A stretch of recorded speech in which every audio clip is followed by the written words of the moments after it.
And really the goal tonight I want to do is just do a quick overview of the COVID-19 reopening plan.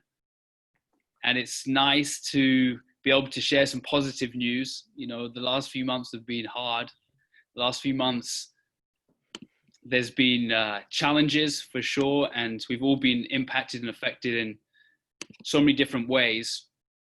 But it's nice to be able to have some positive news to do, and look forward to an in-person gathering. Going to have to probably have a shave, maybe a haircut, look a little bit more presentable. But really, tonight's agenda. Let me just quickly go over this. I'm just going to go over three different, what I've called phases. So I've called it phase 1, which is now, phase 2, which is next, and then phase 3, which is later. I'll explain more in detail as we move forward. And then just at the end, open up. If there is any questions, happily take them, do my best to answer them. We could probably use the chat box to submit some questions as well. But before we go any further, what I want to do, just start out with a scripture here in 1 Peter chapter 2, verses 16 through 17. It says, verse 16 says, "Live as free people who do not use your freedom as a cover-up for evil. Live as God's slaves. Show proper respect to everyone. Love the family of believers. Fear God. Honor the emperor." And I just like this passage was just very appropriate for us right here, right now, as we look forward to in-person meetings. This idea of respect, love, fear, honor to everyone, to the family of believers, to God, and to the emperor, and all these different aspects. Taking the advice we've been getting from the state and the CDC and the authorities, as well as recognizing our church family, and everyone's in a different place. Everyone's is responding differently. And so really at the heart of this is humility is needed. We're going to need a big dose of humility as we walk on this new path that we've never been before, navigate these waters that we haven't sailed before. And just, an extra dose of patience and grace and flexibility, because it's going to be a moving target and things will probably change. You know, like we've seen just in the last few weeks, things have accelerated from being completely quarantined to things slowly start opening up. So with that being said, I'm going to start here at phase 1. And also to mention, this Sunday, June 7th, is the Feltus's last Sunday before heading south to Tennessee. And so we want to make sure we give them a good send-off. But here we go. First up is, what I've said is a sign-up is required. And the reason why we're saying this is because due to the restrictions given to us by the state, we have to operate at 25% capacity in our sanctuary. So we have the fire marshal has said we can have about 200 people on a normal circumstances in our sanctuary. 25% of that puts us down at 50. So for our services right now, we cannot have more than 50 people in our sanctuary. And also really the goal we're trying to do is keep households together and scatter them, stagger the seating, and make sure we have designated areas for households in our sanctuary. And so again, we need to know who's coming. We need to have signups. And then also the final reason why we do that is so we can have tracking purposes. So if anyone was to contract coronavirus, then we know exactly who's been in contact with them in our facility. So that's why we're saying, please sign up. Don't just rock up on a Sunday morning having not signed up. And so what I've done is, you should have received an email. If you haven't received an email in the last day or two from the church, then reach out to me, email me, text me, call me. But in that email is a link. You just got to hit the link. It's on Sign Up Genius. and you just go to the link. It's really easy. You just check the brown box, sign up, and then you check the yellow box, which says submit and sign up. And then all you do is just enter your name, your email address, and then you should be able to let us know how many people are coming from your household. So please do that. I just checked earlier. I think we have about 11 people so far signed up. So I know there's a lot of people who are coming who are not signed up. So please do sign up, follow the link, and in the email is all the instructions. Also, right at the beginning in this phase 1 now, we will not be having any programs for children and youth. That includes nursery, but we will make space for any nursing mums. Another reason why sign up is really important is because we do want to provide materials, resources for any children that do come. So in their designated area within the sanctuary, they will be able to have some materials, Sunday school materials, and can participate in that way in their household, in the sanctuary, but they will not be going out to Sunday school or Future in Christ. And then for those who are 65 years old or in the at-risk categories with any potential health concerns, one thing we're saying is just please take special caution or worship at home. So it's kind of 2 choices. Please take special caution, or you can worship at home. One thing to mention also, we're going to, when you arrive at the building on a Sunday morning, we'll have just a sign that what the state of Minnesota have given us of a health screening. And so it's just an opportunity to evaluate this health screen, a checklist, and if any symptoms on that are related to you, so things like a sore throat, a new headache, body aches, shortness of breath, that type of thing, which we're all familiar with some of the symptoms of coronavirus, then we're recommending please go home, stay home, and don't stay for the service.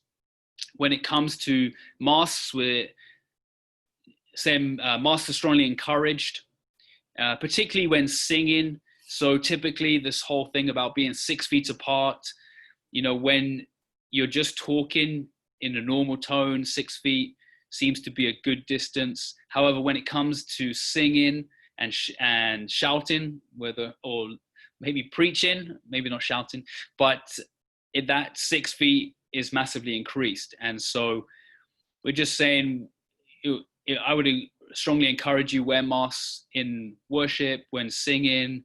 We're going to try and look at how we do the service so we don't have just back-to-back songs in our worship, and try to limit the extended periods of singing just to be in line with that.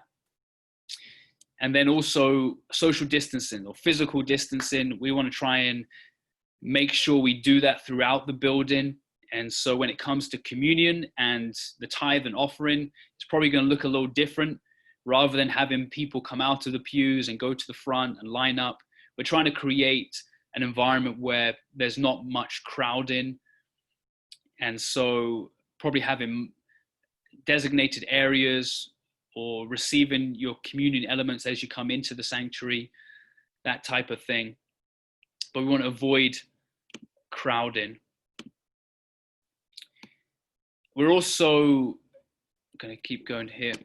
Trying to implement some no-touch protocols. So there won't be any food or drink. We won't be doing bulletins. We're going to be using the TV screens for information, trying to reduce as much need to touch, and we'll be, as a result, having rigorous cleaning procedures, wiping things down, possibly be making, at the end of the service, giving each household maybe some Clorox wipes to clean down their area.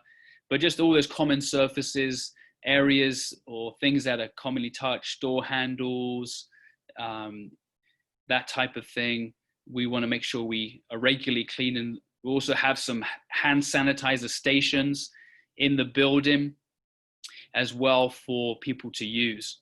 One thing to also say is we will be doing virtual church. So I understand that some of you will not be comfortable coming to 670 Diffley Road, and that's totally fine. That's, if you're unsure, if you're nervous, if you're on the fence and you're kind of back and forth, then totally feel free to stay home, worship from home.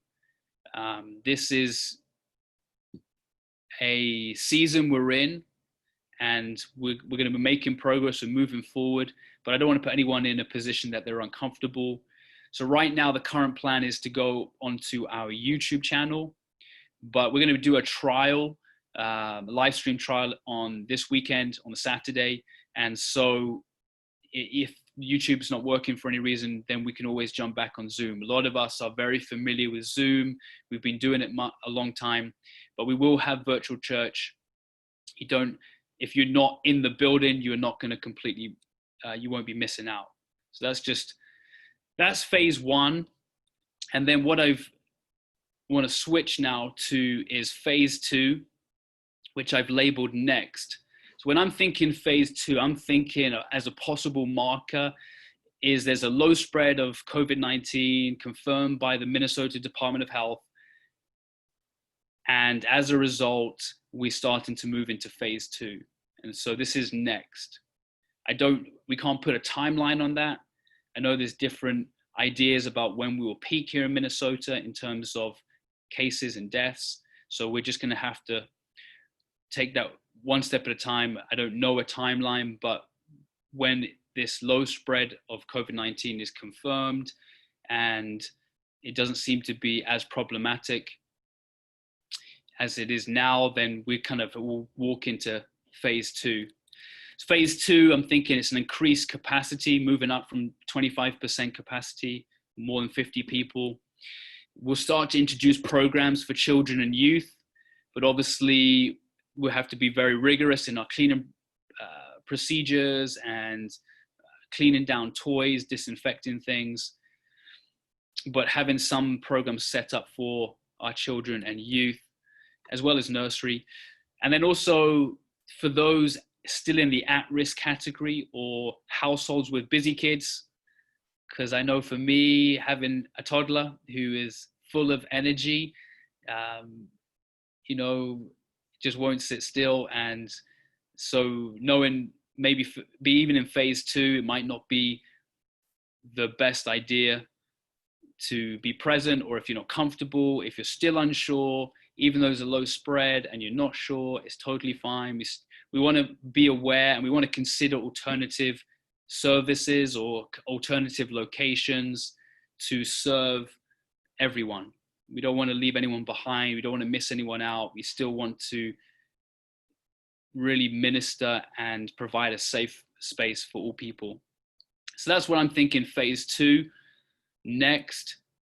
And then when I, again, talked phase three, I could later. And so for me, when I'm thinking later, I'm thinking when Minnesota lifts all restrictions on large group gatherings or mass gatherings. So again, don't know the timeline, not sure when that's going to be. But when that does happen, we'll have plans to return to more of a normality, what we're used to, as just rewinding 3 months before all this really hit us here in the US and Minnesota. And also here, observed updated CDC, federal and state guidelines as warranted. So we want to make sure we are compliant and are listening and aware of the guidelines being placed to us, but also keeping a readiness so that if there was a spike in cases, if there was another outbreak, then we are in a position where we can return to prior phases, whether it's phase one or phase two. So that's kind of what I'm thinking in terms of phase one now, phase two next, and phase three later.